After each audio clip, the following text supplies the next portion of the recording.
지금 우리는 지난주부터 기도에 대해서 주님께서 가르쳐주고 계신 교훈들을 하나하나 우리가 같이 은혜를 나누고 있습니다.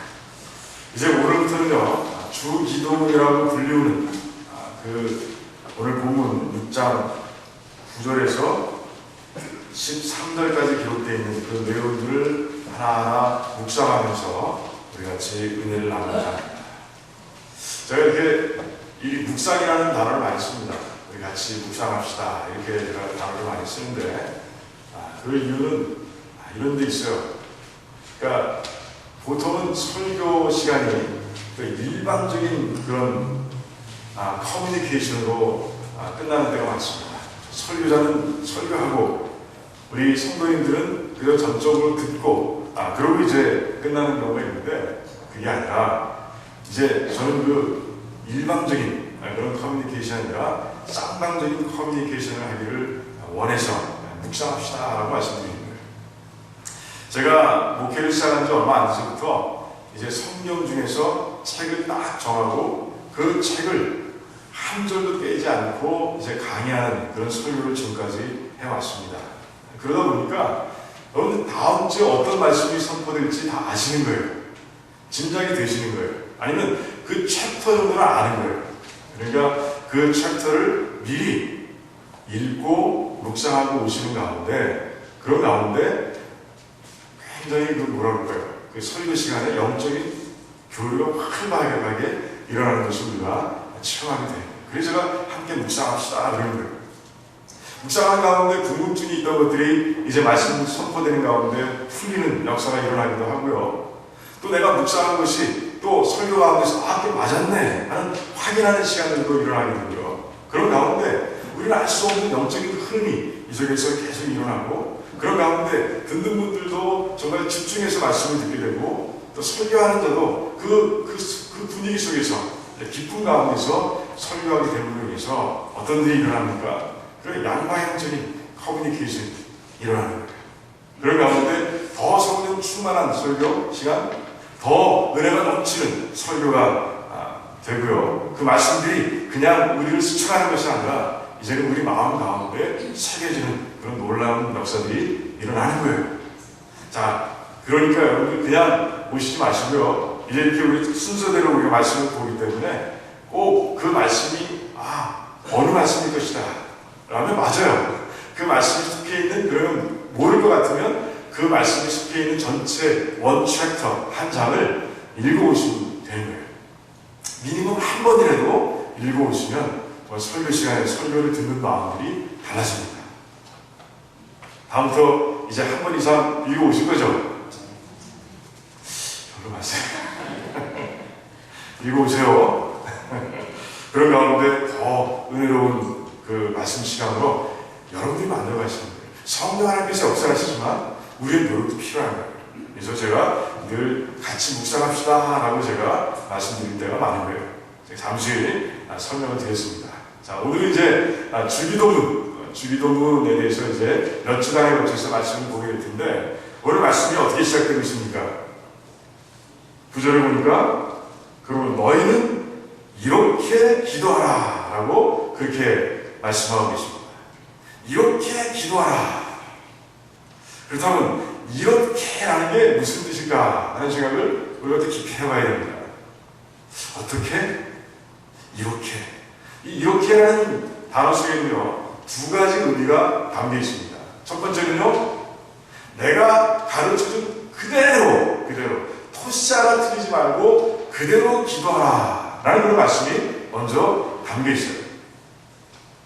그래서 우리는 주기도문이라고 이렇게 얘기하고는 합니다.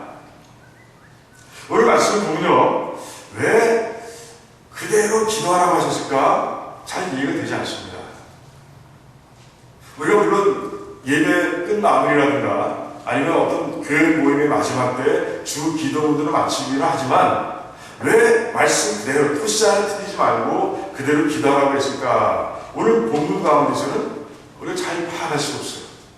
그런데 누가복음을 보면 누가복음도 똑같은 주기도문이 담겨 있습니다. 하지만 내용은 조금 달라요. 더 간략한 모습으로 적혀 있는 모습을 보게 되는데, 그때의 상황을 보면 왜 주님께서 그대로 기도하라고 하셨을까 하는 것을 우리가 이해할 수 있어요.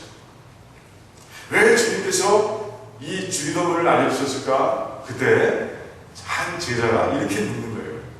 신의 요한도 그 제자들에게 기도하는 법을 가르쳐 주었는데 주님도 가르쳐 주시기를 원합니다 라고 이렇게 부탁하는 모습을 보게 됩니다. 하지만 신의 요한이 어떤 기도를 가르쳐 줬는지 이 말씀상에, 우리 복음서상에는 나와 있지 않아요. 하지만 그 당시에 기도의 풍습, 기도의 모습을 우리가 살펴본다면 왜 제자들이 그렇게 요구했을까 하는 것을 우리가 잘 알 수 있게 됩니다. 그 당시에 보면요, 유대인들이 가지고 있는 기도문이 두 개가 있었어요. 카디시 기도문이라고 있어서, 그것은 이제 회당에서 그 설교가 끝났을 때 모든 회중이 함께 같이 낭송하면서 하나님께 드리는 그런 기도문입니다. 짧은 기도문이에요. 그리고 두 번째 기도문은 18번 축복 기도라는 것이 있어요. 그런데 그 기도는 아침이 시작될 때, 점심이 시작될 때, 저녁이 시작될 때, 유대인들이라면 하루에 3번 그 기도문을 반드시 외우며 하나님께 영광을 돌려드리고 기도해야 되는 것이에요. 그러니까 그 당시에 생활 습관, 기도 습관은 무엇입니까? 기도문을 통해서 하나님께 기도드리는 것이 그 당시의 모습이었어요. 기도하는 모습이었어요. 물론 자기의 기도를 하나님께 드리는 것도 있습니다. 하지만 그 기도문을 통해서 거기에 나의 마음을 담아서 기도하는, 그것이 바로 일상화되어 있는 모습이 바로 그 당시의 기도 풍습이었다라고 여러분이 이해하시면 돼요.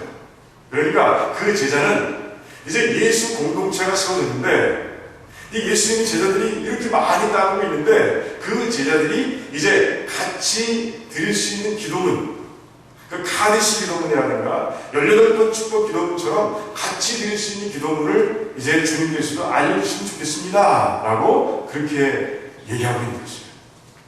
그런 가운데 예수님께서 이렇게 주 기도문을 알려주셨고요. 그런 가운데 이제 그때부터 시작해서 주 기도문을 우리 성도들이, 우리 제자들이 이제 외우고 하나님께 기도드리는 그런 일들이 일어나기 시작했습니다.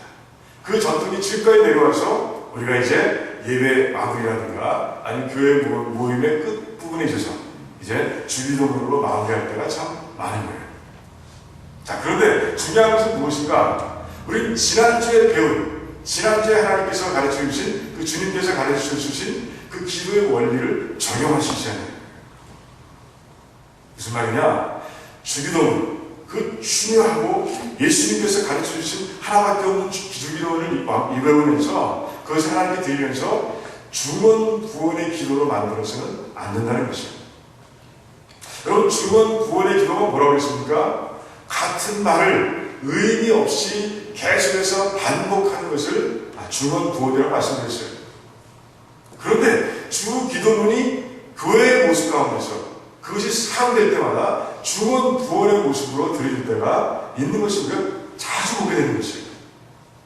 한 가지 묻겠습니다. 여러분, 이제 그 목장 모임을 마칩니다. 목장 예배를 마칠 때 그 예배 끝 마무리에 이제 주 기도문을 마치시죠? 그때 정말 주 기도문에 담겨 있는 그 내용 하나하나가 정말 다 이루어지길 바라면서 하나님께 간절하게 주 기도문을 그렇게 드리고 있습니까? 우리 성도님들만큼은 정말 그렇게 간절한 마음, 정말 진지한 마음으로 주 기도문을 드리는 것을 저는 믿고 싶습니다. 전 믿습니다. 그렇게 드리셔야 되는 거예요. 그런데 어떤 때 보면요, 이런 경우도 있는 거예요. 이제 1시간 반이 지났습니다. 그런 가운데 이제 이거 빨리 끝나면 이제 밥 먹는 시간이면 교제하는 시간이에요. 그래서 빨리 끝내자. 그래서 오토바이처럼 두루룩 주기도문을 막 해버리고 끝내는 경우도 혹시 있을 수 있는 거예요. 아무 의미 없이 그냥 외우고 있는 것이니까 그냥 외워서 그냥 해버리고 마는 그런 경우도 만에 하나 있을 수 있는 거예요. 그것은 바로 주기도문을 중원부원의 기도로 만들어버리는 그런 아주 뭐랄까 슬픈 장면이 아닐 수 없는 거예요. 주기도문 안에는요 능력이 담겨 있습니다. 주기도문 안에는요 하나님께 꼭 드려야 할 에피스가 담겨 있는 것이에요. 왜? 주님이 주셨기 때문에, 예수 그리스도께서 알려주신 기도이기 때문에 그렇습니다. 하늘의 권세와 땅의 권세를 모두 갖고 계신 주님께서 가르쳐주신 그런 기도 은혜예요. 그 기도 은혜는 권세가 있고 능력이 있는 것이에요. 그리고 하나님께서 꼭 듣고 싶어 하시는 그 마음, 그 기도의 내용들이 다 들어가 있는 것이에요. 왜? 주님께서는 하나님의 속마음을 통달하시는 것이기 때문에 그렇습니다. 그런데 그 능력의 기도문을, 그 액기스가 담겨있는 기도문을 그렇게 아무 뜻 없이 그렇게 외우고 만나면 그건 정말 그 소중한 것을, 그 귀중한 것을 그냥 쓰레기통에 던져버리고 마는 행동하고 똑같은 것이에요. 다이아몬드를 쓰레기통에 버려버리고 마는 것과 같은 행동이라는 것이에요. 우리 교회에서 주기도문이 외워져서 하나님께 드릴 때는 정말 진지하게, 정말 간절한 마음으로 드려지는 가운데 그 주기도문에 담겨있는 그 모든 내용들이 다 이루어져서 정말 삶과 그 가정과 그 교회와 또 속한 모든 공동체들이 정말 풍성하게 되기를 주님의 이름으로 축원드립니다. 두 번째 뜻은 무엇인가? 이렇게 기도하라, 이런 식으로 기도하라 라는 뜻이 담겨 있어요. 무슨 말이냐? 즉 기도의 기본 틀, 기도의 기본 원리를 이제 주님께서 우리에게 알려주고 계신 거예요. 여러분 어때요? 기도의 내용이 다 같을 수 있습니까? 성도님마다 다 달라요. 왜? 환경이 달라요. 그리고 처한 조건들이 달라요. 그런 가운데 내 기도와 저분의 기도가 다를 수 있는 거예요. 하지만 그 모든 다른 기도들이 한 틀 안에, 한 원리 안에 담겨져서 우리 하나님께 드려지기를 원하는 것이 바로 주님의 마음이신 거예요. 그러니 다 다른 기도를 할지라도 내가 가르쳐주는 이 원리에 따라서, 내가 너희들에게 알려주는 이 틀에 따라서 그렇게 기도하면 하나님께서 기뻐하시는 기도가 될 것이라고 주님께서는 우리에게 알려주고 계신 거예요. 그래서 이제 주기도문 하나하나를 보면서 그 한 단어 한 단어, 한 표현 한 표현, 한 문장에 담겨있는 그 의미를 하나씩 하나씩 살펴보면서 이제는 원리를 발견할 거예요. 그래야, 그 원리를 발견해야, 그걸 깨달아야 그 안에 담을 수 있을 거 아닙니까? 그렇죠? 그러니까 주님께서 자주 말씀하신 것처럼 여러분들 귀 있는 자가 되시기 바랍니다. 그래서 선포되는 모든 말씀들이 다 여러분들 마음속에 깨달아지길 원합니다. 그리고 여러분들이 그것이 되길 원합니다. 그래서 그 틀에 따라서, 그 원리에 담아서 하나님께 나의 기도를 드리는 가운데 정말 하나님께서 이루시는 기도만 드리며 이 땅을 달려가는 정말 복된 백성들이 되시기를 주님의 이름으로 축원드립니다. 자, 첫 번째, 주기도문 가운데서 우리가 눈에 띄게 드러나는 것이 있어요. 한 단어인데 어떤 단어입니까? 우리는 이라는 단어. 우리라는 단어. 우리. 이 작은 기도문에 우리라는 단어가 6번이나 반복해서 등장하고 있는 모습을 보게 됩니다. 주님께서는 이 단어를 통해서요, 너희들이 기도할 때 이기적인 기도를 드리지 말라, 내 중심의 기도를 드리지 말라 라고 아주 분명하게 말씀하고 계신 거예요. 우리 정말 연합된 공동체로서 하나된 공동체의 모습으로 하나님께 기도드리는 사람들이 되라 라고 하나님께서 분명하게 말씀하고 계신 거예요. 이게 첫 번째 원리입니다. 첫 번째 원리예요.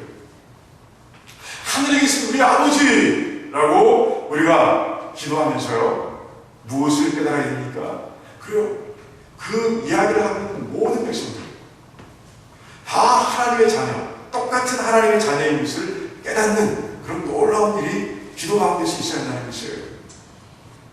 나와 너가 다르지 않다는 것. 이제 하나님께서 예수 그리스도를 통해서 우리를 하나로 묶어주셨다는 그런 공동체 의식이 우리 기도 안에 있어야 한다는 것이에요. 우리가 한 자녀라는 것, 예수 그리스도의 보혈을 통해서 우리가 자녀가 됐다는, 한 자녀가 됐다는, 한 아버지를 모시고 있다는 것을 분명히 깨달으며 기도하는 우리들이 되어야 한다고 주님께서는 말씀하고 계십니다. 우리의 필요를 구할 때도 마찬가지입니다. 내 먹을 것만 구해서는 안 된다는 것이에요. 내 아픈 것만 놓고 기도해서는 안 된다는 것이에요. 내가 부족하면 또 부족한 사람들을 생각하고, 내가 아프면 같이 같이 아픈 사람들을 생각하면서 그들을 다 끌어안고 기도하는 그런 기도의 모습이 돼야 한다는 것이에요. 그런 가운데 하나님의 공동체를 이루어가는, 연합의 공동체를 이루어가는 기도를 드려야 되는 것이 바로 너희들이다 라고 주님께서는 알려주고 계신 거예요. 영적인 부분은 마찬가지입니다. 나 혼자 용서하는 자가 되서는 안 돼요. 우리 모든 백성들이 용서하고 또 용서를 구하고 용서하고 이런 자들이 되어야 한다는 것이에요. 그렇지 않으면 연합된 모습이 될 수 없는 거예요. 시험에 빠지고 그리고 악에서 건져지는 것, 그것도 마찬가지라는 것이에요. 나만 영적으로 건강해서는 안 된다는 것이에요. 우리 속한 모든 공동체에 속한 모든 성도님들이 다 영적으로 건강해야 교회가 하나된 모습으로 세워져간다고 주님께서는 말씀하시는 거예요. 그래서 너만을 위해서 기도하지 말라, 너의 필요만을 위해서 기도하지 말라 라고 주님께서는 말씀하고 계십니다. 우리의 기도를 드리라 라고 주님께서는 말씀하고 계십니다. 여러분, 주님께서 이 땅에서 정말 마지막으로 제자들을 위해서 기도하신 내용 어디에 담겨있는지 아세요? 제가 자주 말씀드려서 기억하시는 분이 많을 거예요. 요한복음 17장에 기록되어 있습니다. 제자들을 위해서 간절히 기도하시는 가운데 몇 가지 주제가 그 기도문에 담겨 있습니다. 그 중에 정말 두드러진 기도의 주제가 뭔지 아세요? 바로 하나됨이에요. 하나님께서 나와 하나가 되시고 내가 하나님과 하나 된 것처럼 우리 제자들, 저희 제자들이 하나가 되어서 정말 우리 안에 있기를 원합니다 라고 주님께서 그렇게 간절하게 기도하셨어요. 마지막 기도였어요. 제자들을 위한 마지막 기도. 그 하나됨을 원하는, 연합된 공동체가 되기를 원하는, 그런 교회로 세워지기를 원하는 주님의 마음이 이 주기도문에는 어떤 단어로? 우리라는 단어로 표현되고 있는 것이에요. 바울은 성령 감동돼서 고린도 전서를 쓴 바울도 마찬가지예요. 그 교회를 한 몸에 비유하고요. 그리고 성도들을 그 교회에 붙어있는, 그 교회를 이루고, 그 몸을 이루고 있는 지체로 비유하는 가운데 이제 이런 얘기를 합니다. 몸이 서로 똑같이 서로를 돌봐야 한다라고 얘기하는 것이에요. 몸 안에 있는 지체들이 서로가 서로를 똑같이 돌아보는 그런 모습이 되어야 한다라고 얘기하고 있어요. 무슨 말입니까?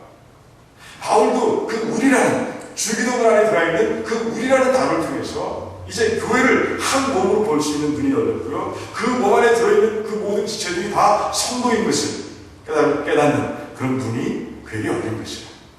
바로 그런 것이에요. 자, 이제 여러분들 기도할 때 나만을 위한 기도 드리지 않길 바랍니다. 우리를 위해서 기도하세요. 이 교회를 위해서 기도하기를 원합니다. 전체에 흩어져 있는 믿음의 공동체를 위해서 끌어안고 기도하는 여러분들이 되시길 바랍니다. 그 기도를 하나님께 들으시는 거예요. 내가 아플 때 함께 아픈 자들을 생각하는 거예요. 같이 기도하는 거예요. 내가 뭔가 부족할 때 그 부족한 것을 보고 기도할 때 그것이 똑같이 부족한 사람들을 끌어안고 기도하는 것이에요. 그런 가운데 그 우리의 기도를 통해서 교회를 하나로 세워가는, 연합된 모습으로 세워가는 그런 불안의 성도님들이 다 되시기를 주님의 이름으로 축원드립니다. 두 번째, 어떤 단어가 지금 나오고 있습니까? 어떤 표현이죠? 구절을 보니까 하늘에 계신 우리 아버지여 라고 말씀하고 계십니다. 하늘에 계신 우리 아버지. 여기도 굉장히 큰 원리가 담겨있는 것이 보게 됩니다. 무엇입니까? 하늘에 계신 우리 아버지여. 이 반을 통해서 하나님과 기도를 받으시는 하나님과 기도를 드리는 성도들 간의 관계를 아주 분명히 하고 그리고 예배 기도드리라고 하나님께서는 말씀하고 계십니다. 지난주에 말씀드렸습니다. 하나님과의 관계가 불분명하면 엉뚱한 대상에게 우리가 기도를 드리는 것이라고 말씀드렸습니다. 그런데 주님께서는 이제 분명하게 말씀하십니다. 이런 관계다 라고 아주 분명하게 말씀하십니다. 첫 번째, 하늘에 계신 이게 무슨 말씀입니까? 초월자라는 뜻입니다. 초월자이시다. 하나님은 이 땅에 있는 모든 피조물로부터 구분되어 계신 분이시다 라고 고백하고 있는 것입니다. 그런 고백이 있어야 한다는 것이에요. 하나님 창조주시라. 그래서 아무것도 없는 상태에서 이 모든 걸 만들어내신 그런 전능자시라 라고 표현하고 있는 것이에요. 하나님께서는 모든 것, 우리 눈에 보이는 것뿐이 아니라 보이지 않는 이 우주에 있는 모든 것들을 다 소유하시는 분이시고, 그 소유된 모든 것들을 하나님의 주권 가운데서 섭리해 가시는 분이 바로 하나님이시라 라고 선포하고 있는 표현이 바로 하늘에 계신이라는 말이에요. 하나님을 그렇게 알고 기도하는 것이에요. 그럴 때 우리의 마음속에 어떤 태도가 자리 잡게 됩니까? 제일 먼저 생기는 것, 겸손이에요.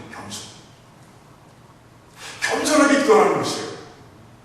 그 전능하시고 광대하시고 모든 걸 다 가지고 계신 그 하나님 앞에서 내가 얼마나 무력한 존재인지를 깨닫고 엎드려 기도하라고 주님께서는 말씀하고 계신 거예요. 여러분 그렇게 기도하십니까? 기도할 때마다 그렇게 겸손한 모습으로 엎드려 하나님께 기도하고 계십니까? 주님께서는 그런 기도를 원하고 계신 것을 오늘 하늘에 계신 이라는 단어를 통해서 우리는 분명하게 알게 되는 것이에요.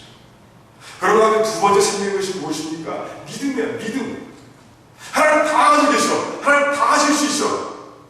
내가 지금 드리는 이 기도 이루어지지 않을 것 아무것도 없어. 하나님 다 이루실 수 있어.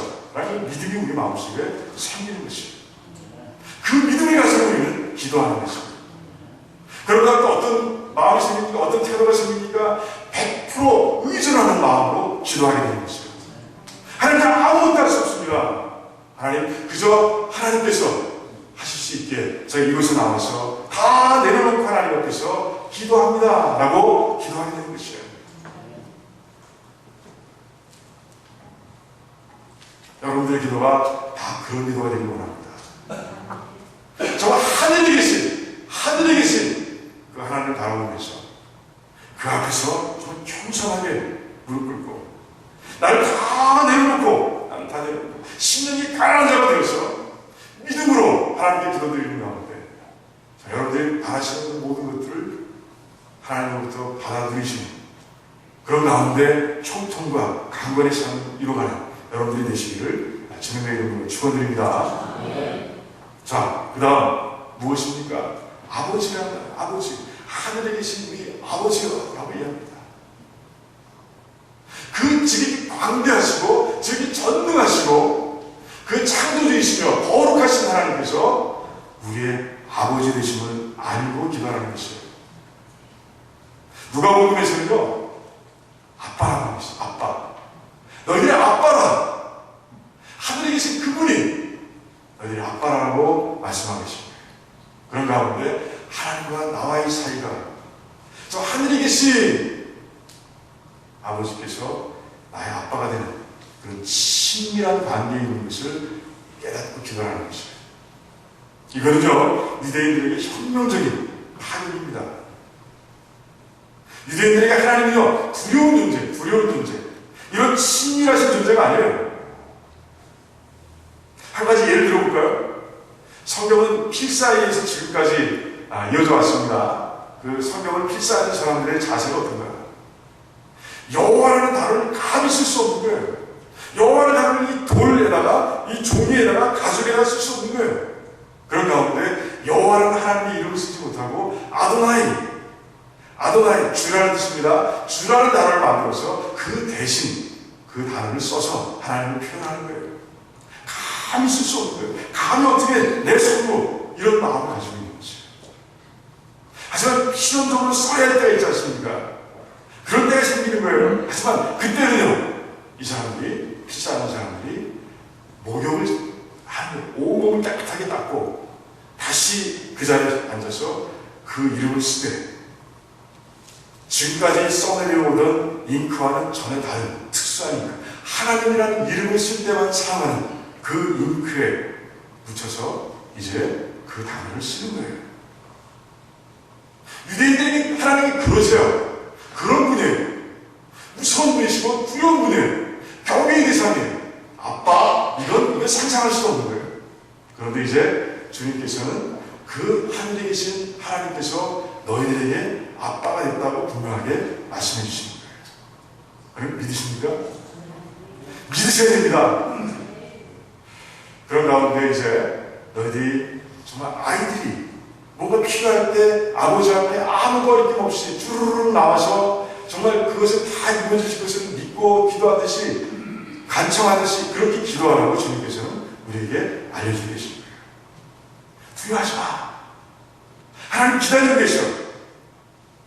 너희들이 나오는 것을 귀엽게 보셔. 너희들이 나오는 것을 기뻐하셔. 그러니 너희들이 긍휼이 필요할 때면 언제든지 주님께 나와서 기도해. 그걸 즐거워하시는 아빠야, 아빠. 하나님 너의 아빠야 라고 주님께서는 가르쳐주고 계신 거예요. 여러분 그 로마서에 보면 8장에 그런 말이 있잖아요. 성경 하나님께서 우리의 영에 대해서 친히 하나님께서 아버지 되십니다. 우리가 하나님의 자녀됨을 증거하신다고 분명하게 말씀하고 계신 거예요. 거기서 아빠, 아버지라고 되어 있어요. 이 아빠라는 단어를 알 수 없으니까 아버지라는 그 헬라어를 통해서 설명하고 있는 거예요. 아람어 그리고 헬라 써서 설명하고 있는 거예요. 아빠, 이건 아버지라는 뜻이야. 아빠, 아버지라고 얘기하고 있는 모습을 보입니다. 그 아버지 앞에 나와야 하는 기도자의 모습을 히브리서 기자는 4장에서 이렇게 기록하고 있는 거예요. 너희들 살다 보면 하나님께서 나를 불쌍히 여겨주셔야 할 그때가 있는데 하나님의 긍휼하심이 그 은혜가 필요할 때가 있는데 그때마다 너희들은 은혜의 보좌 앞에 하나님께서 계신 은혜의 보좌 앞에 담대하게 나와 담대하게 그렇게 얘기하고 있는 것이에요. 다 주님께서 하늘에 계신 아버지라고 우리 기도를 가르쳐주시는 가운데서 이제 깨달음이 있어서 로마서 기자나 히브리서 기자나 그렇게 기록하고 있는 것이에요. 하나님 여러분에게 누구시라고요? 아빠라고 했잖아. 아빠. 아빠입니다. 꼭 믿으시기 바랍니다. 그래서 어떤 기도 제목이 있든 간에 정말 하나님 앞에 쪼르르 아이처럼 달려나와서 기도하고 그런 가운데 하나님께로부터 응답을 들으시는 여러분들이 되시기 바랍니다. 여러분이 기도하실 때 하나님 아버지 계속 반복해서 부르시잖아요. 맞죠? 그런데 왜 기도할 때면 꺼리시는 거예요? 왜 두려워하시는 거예요? 왜 나가길 주저주저 하시는 거예요? 그러지 마십시오. 하나님 우리의 아빠십니다. 귀를 기울이고 계신 거예요. 내가 언제나 오니까 이제 올 때가 됐는데 기다리시는 거예요. 이제 기도하는 가운데 오늘 여기까지만 봅니다. 기도하는 가운데 이 원리를 꼭 기억해 두시기 바랍니다. 첫 번째 무슨 원리? 우리 공동체를 이루어가는 기도, 공동체가 하나 되도록 연합되도록 그렇게 기도하는 모습. 하늘에 계신 그 하나님 앞에서 겸손하게 이제 내가 드리는 기도를 다 이루실 수 있는 하나님 능력을 바라보면서 드리는 기도. 그리고 정말 아이처럼 이제 아빠에게 언제든 기도할 때 생기면 언제든지 아무 거리낌 없이 달려가서 기도하는 모습. 그런 모습들 가운데서 기도하시는 가운데 정말 교회를 든든하게 세워가시고요. 또 나의 것도 나의 문제도 하나님 통해서 이루어가는 그런 여러분이 되시기를 주님의 이름으로 축원드립니다. 기도하겠습니다.